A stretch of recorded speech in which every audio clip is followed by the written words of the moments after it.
Welcome back, everybody, again to the Core 4 Sports Show. On this show, we follow the four biggest sports, in my opinion: football, baseball, basketball, and hockey. But with football season ramping up over the next few weeks, we're really just hitting hard, diving into all that stuff as we get ready for that to come with both college and the NFL. Going to break down the SEC conference and then just some general NFL news. I'm going to jump right into it. The SEC.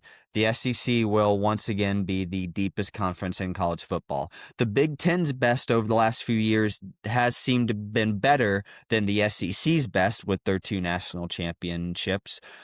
But, without a doubt, the SEC is still just deeper. That's a reason they have, 6 to 9 teams ranked in the top 25 basically at all times. And every single time you look at one of those teams' schedules, they've got to go play 5 ranked teams. The SEC has the best quality of depth as far as talent goes, more than any other conference in the country.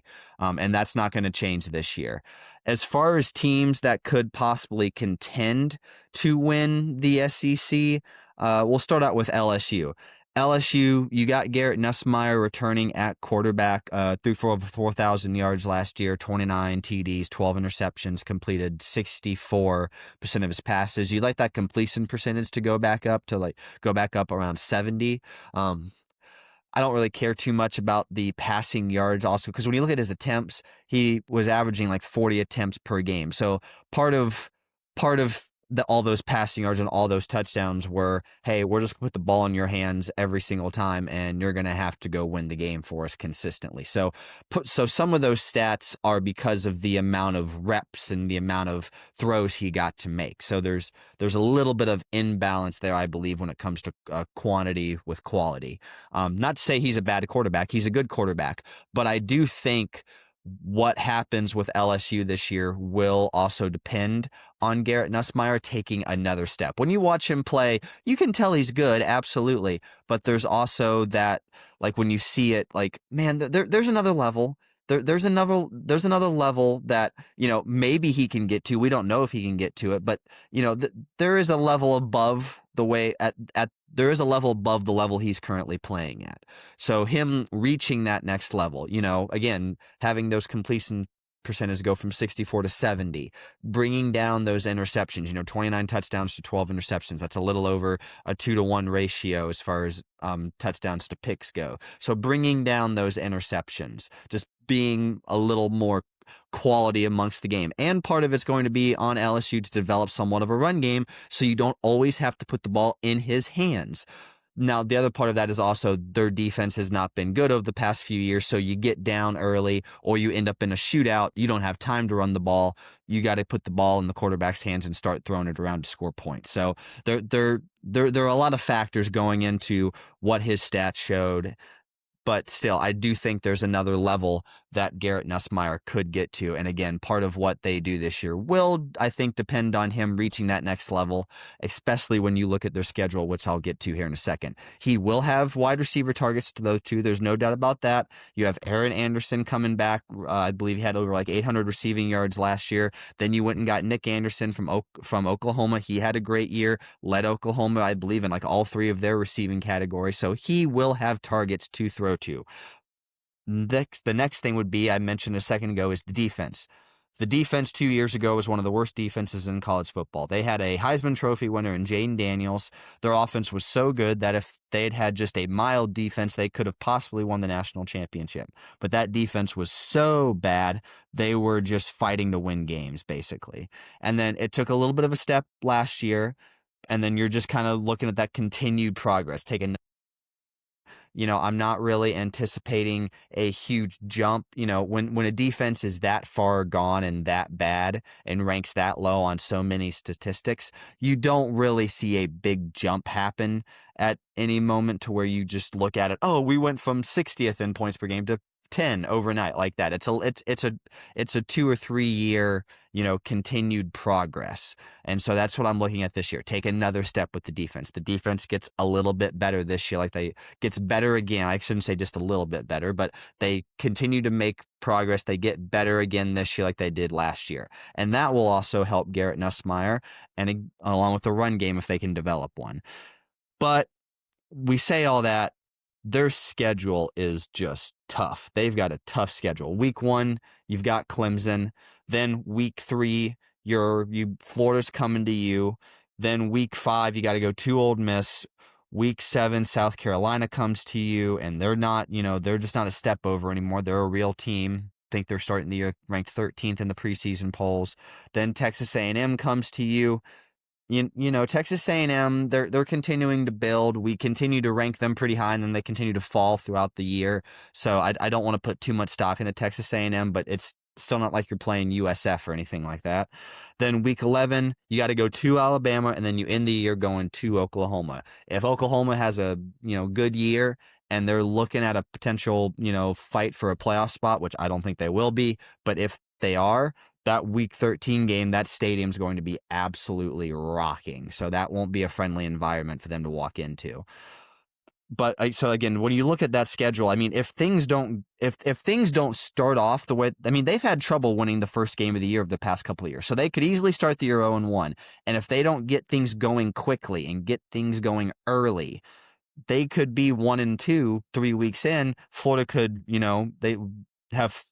walk in there and shock them. And then all of a sudden you're sitting 1-2, and now you're going, oh, wow, we now have no breathing room, and we're only 3 weeks into the year. You could maybe afford to lose one more game, but then you got to win a lot of those other ranked games to get yourself back into it, especially with how deep the SEC is. And you've got Big Ten teams reloading like Oregon and Ohio State. 3 losses, you could still be looking outside of the playoff. They could easily be looking outside of the playoff with 2 losses, especially if they start off so slow like they have before. The nice thing is if they did start off slow, they would have a lot of high-end games on the back end to try and make up for it. But then you also then have to rely on those teams to win. And what if Alabama has another down year? What if Oklahoma's not that good, or Texas A&M ends up not being that great? Then those wins aren't of the quality that you were hoping they would be, and you could still be sitting out around the 13, 14, 15 range looking on the outside looking into the playoffs. So just those are the keys to LSU for them to have the year they want to have. Garrett Nussmeier, in my opinion, takes another step. The defense improves once again. And then you've got to get out to a quick start. In my opinion, week 1 must win. Got to beat Clemson week 1 to show that we're here. And then you need to beat Florida, and you need to pick up momentum and get things going early on. All right, Georgia. Georgia's an interesting case. I've got no worries about that defense. Guys like KJ Bolton and Ellis Robinson. I've got no question about the defense. That it's a Kirby Smart-led defense. It will be great once again. The wide receiver room has improved. Over the past couple of years, maybe one of the worst position groups they've had at Georgia is that wide receiver room, as far as when it comes to the standard that they hold. The standard that Georgia holds itself to. By the Georgia standards, those wide receiver rooms haven't been that great. They haven't really had like a number 1 wide receiver to oh, we're going to go to you when crunch time arrives. They did go out and get some guys. They got Zachariah Brants from USC. He had over 800 receiving yards in 2 years there. I would assume that's your wide receiver 1 right there. And if that is, that's a lot of potential and a lot of talent. So that's a good move. They went and got Noah Thomas from Texas A&M. He had over 500 receiving yards last year. So they did go out and get some guys. But the other side of the coin is that quarterback spot. I don't have all the optimism in the world for Gunnar Stockton. Georgia over the past couple of years also hasn't had the most talented quarterbacks in the room. Stetson Bennett was obviously a good player. He won 2 national championships for him, but it wasn't like he was a Justin Fields or a Trevor Lawrence type player who had just all the intangibles. Stetson Bennett just made a lot of the right plays. Gunnar Stockton's another one of those guys. I think there is a limit to his ceiling, and it's not the highest ceiling. And when you kind of watched him last year when he came in late in the year, it wasn't it didn't look that great. So I am worried about their offense purely just from a quarterback standpoint. Will he be able to operate the offense and keep them moving down the field on a consistent basis? Or could it be a scenario where, just errant throws, missed throws, bad reads happen and drives stall out, and then maybe a guy like Zachariah Branch can't save him. I think in this situation, Gunnar Stockton is one of those quarterbacks where the rest of the offense is going to have to kind of carry him rather than he carries the offense. So that's what I'm most worried about with Georgia is, will that quarterback position hold up? And will that offense as a whole just hold up? Again, I know they went out and got wide receivers, but it'll also be their first year in that system, so there's no guarantees there either. The offense could continue to struggle like it did last year at times. All right, then next, Auburn. One name, Jackson Arnold. The whole year for Auburn comes down to Jackson Arnold. I have no earthly idea what Auburn's going to be. I don't know if they're going to be a run first team, throw first team. I've got no clue whatsoever. I don't know if they're going to go 5-7, 10-2. It will all come down to Jackson Arnold. If he plays like he did last year at Oklahoma, they'll go 5-7, 6-6, 7-5, whatever, and it will not be pretty. If he unlocks that hidden talent and hidden potential that everyone was just raving over before he finally got the job at Oklahoma, then they could compete to possibly win the SEC. So it just all comes down to him, and it's a huge risk for Hugh Freeze, because this is his third year now, and this is when you've got to win. This is year 3. They've given you some time. Auburn fans have been patient. They've been understanding. They know you did not come in here with a spoil of riches. They know you had to rebuild the program. This is year 3. You've got to start winning, and you are putting it all on the shoulders of the possible talent level of Jackson Arnold. You're just throwing everything into the bucket of Jackson Arnold turning into what you hope Jackson Arnold was supposed to be originally. If that doesn't happen, he could get fired. More than likely, I think he would just end up on the hot seat next year. And then next year is you have to win. And then if it turns out the way you want it to turn out, you're 10-2, 9-3, whatever, competing to possibly win the SEC. Then Tennessee's going to take a step back this year. They've lost a lot of guys on the offense. Nico Maliava is no longer there. He left for UCLA. I think this is going to be I think this is going to be kind of like not a rebuild, but this is going to be like a reset year for Tennessee. They're going to have to take a step. They're going to probably take a step back this year, kind of get their footing, figure out where they are with a lot of things, and then maybe next year get back to trying to compete to win the SEC and get into that playoff.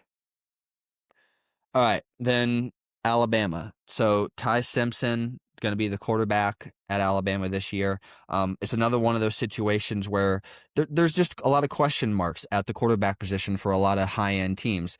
Ty Simpson, I believe, was a 5-star prospect, so you believe that all the talent and all the potential is there. He could be a Heisman Trophy contender down the road. Don't know if he'll do that this year, but he, from what you hear and what you see, that potential's there. Does it come out? Or do we have a Jackson Arnold situation where he does not live up to the hype? That can happen. Just because they're 5-star recruits and all that does not guarantee that they are going to be immediate successes or successes at all. It does not guarantee that they're going to have success ever. So there's just, again, I'm not saying that's really a worry, but it's just more of a question mark. He is getting named a captain this year. So that does make me feel better. That probably tells us that he works incredibly hard, and, a scrub kind of guy is not going to be named a captain usually. So that gives me a little bit of a vote of confidence that he was getting named a captain. But again, it's going to come down, a lot of Alabama season is going to come down to how Ty Simpson plays, a lot like Georgia's season is going to come down to how Gunnar Stockton plays. He's going to have a wide receiver to throw to, and Ryan Williams, and Ryan Williams is the type of talent that about halfway through the year last year, there was a genuine discussion of, oh, who's the best wide receiver in college football, Ryan Williams or Jeremiah Smith? And then Jeremiah Smith kind of separated himself there towards that middle end of the year, and everyone kind of knew, oh no, wait, it's Jeremiah Smith. He's the best wide receiver in college football. But Ryan Williams is still one hell of a wide receiver, so he'll have guys to throw to. My concern is going to be more on their defensive end, not on the back end of their defense. Their linebacker and their cornerback rooms could be two of the best rooms on that whole team. It's the defensive line room. I'm not sure I see that game wrecker on the defensive line, that Chase Young type guy that's going to rack up 12, 13, 14, 15 sacks for the year, get that sack in the fourth quarter with 2 minutes to go that ends the game or forces that fumble, something like that. I'm not sure I see that game wrecker on their defensive line. They were 64th last year in sacks.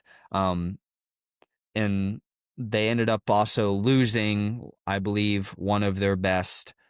Oh, I'm sorry. No, wait, never mind. Another team. I was looking at the wrong sheet right there. But still, they were 64th in sacks last year.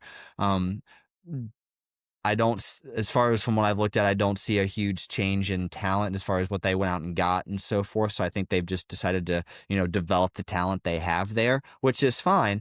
But again, how big of a jump can they really make? Can they go all the way from 64th to 10th or whatever? Can one of those guys develop into a game wrecker?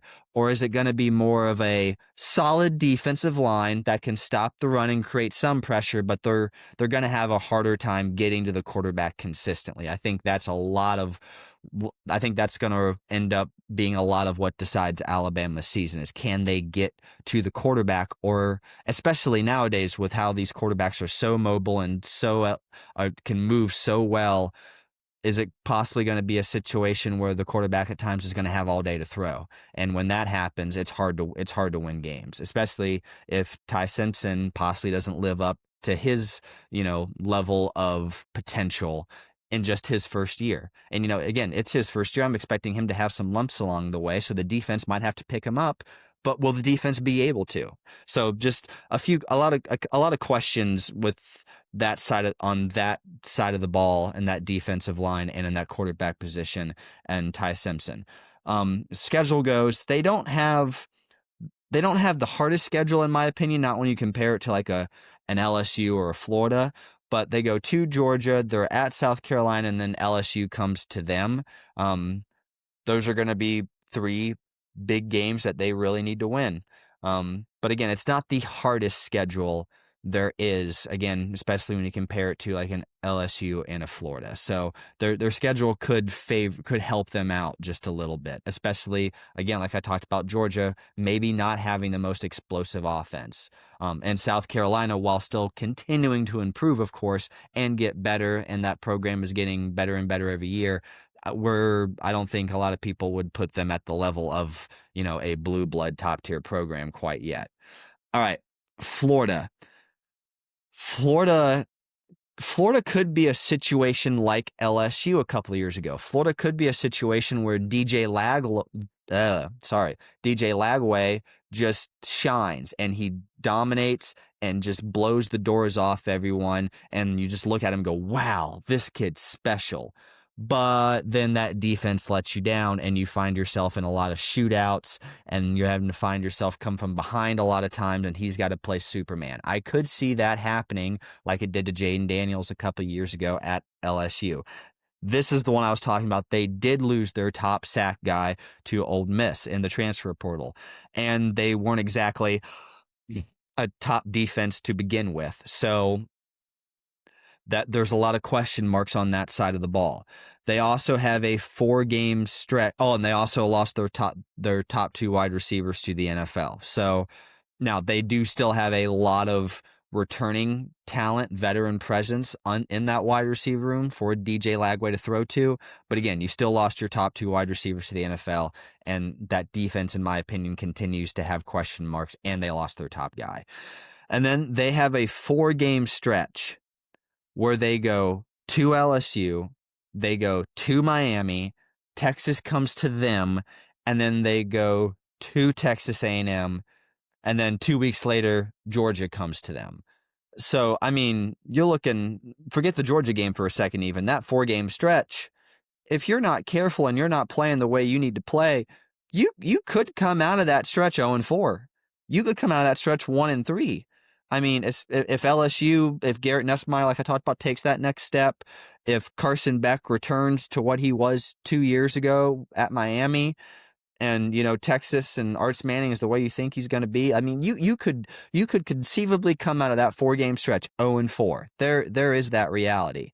I I mean, I guess there's also a reality where they come out 4-0, but I don't really see that happening, especially with Texas right there in the middle of that 4-game stretch.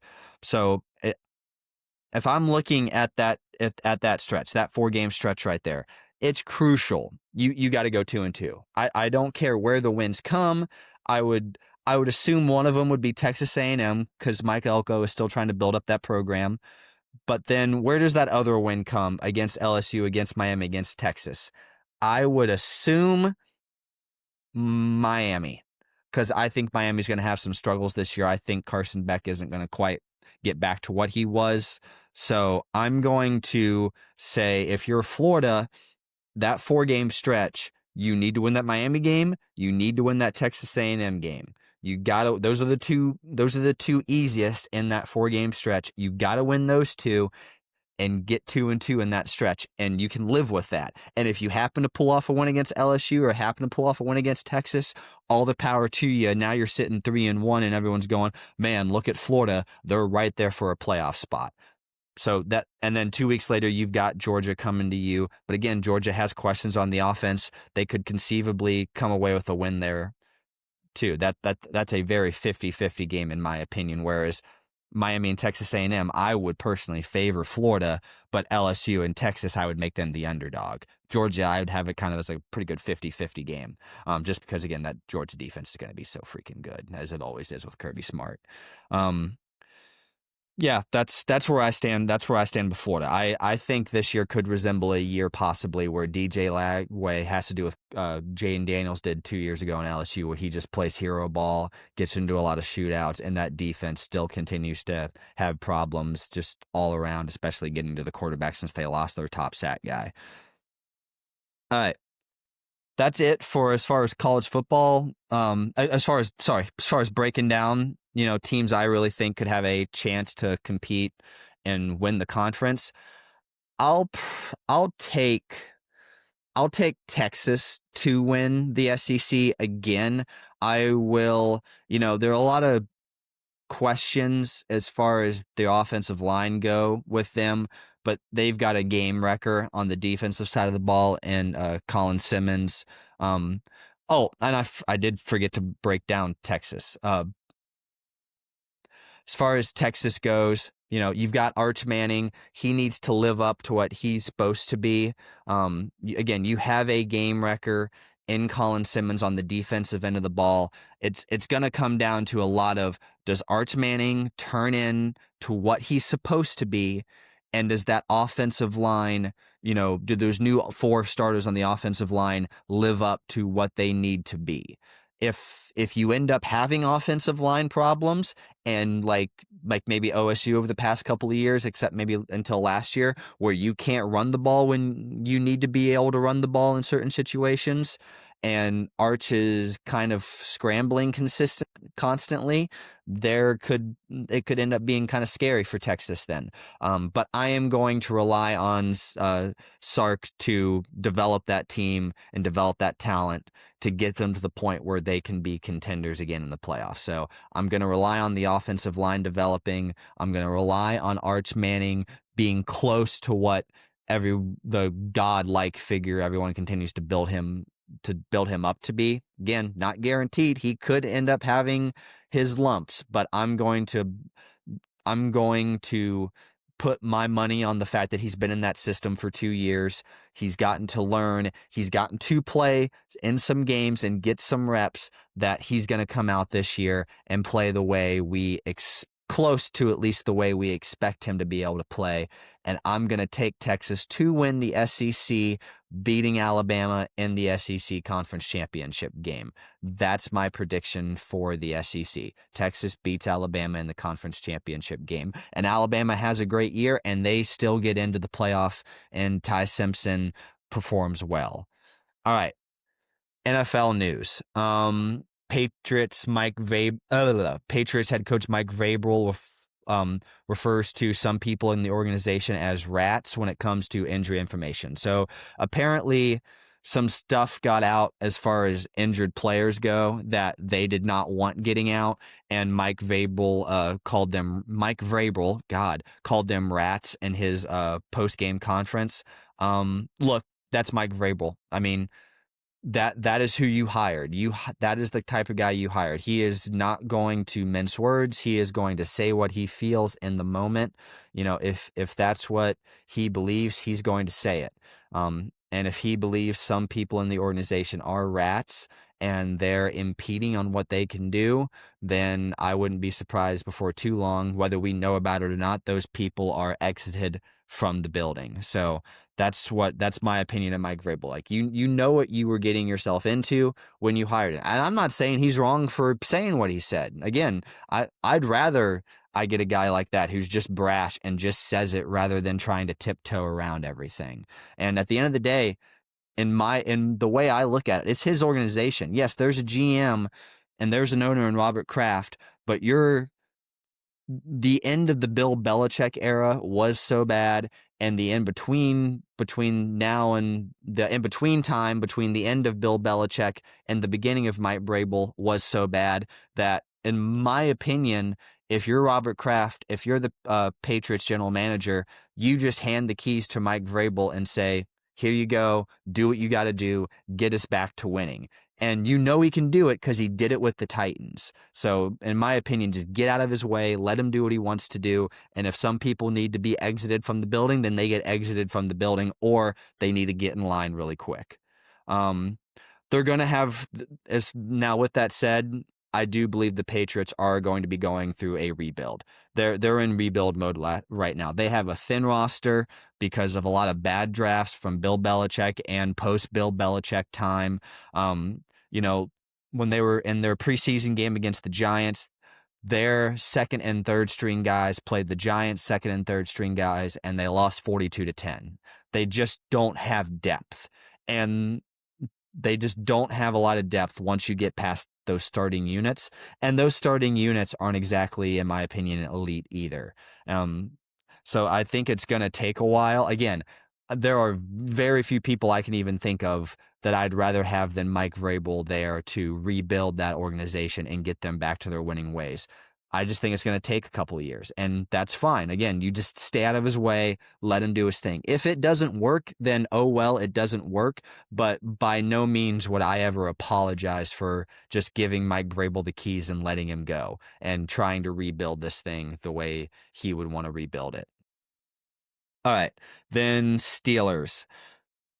So I was watching Colin Cowherd a few weeks ago, and he said there were some reports out of camp that it was basically operating exactly like the Jets operated under Aaron Rodgers, having trouble to move the ball.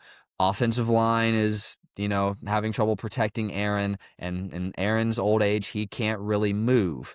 I can see that. And quite frankly, I expect the Steelers to kind of be what the Jets were, just with the better defense. The Steelers put so much into their defense. They still have TJ Watt, but they're so driven defensively that they just do not put enough emphasis on the offensive side of the ball. And quite frankly, going and getting, I don't know if he's 40 yet.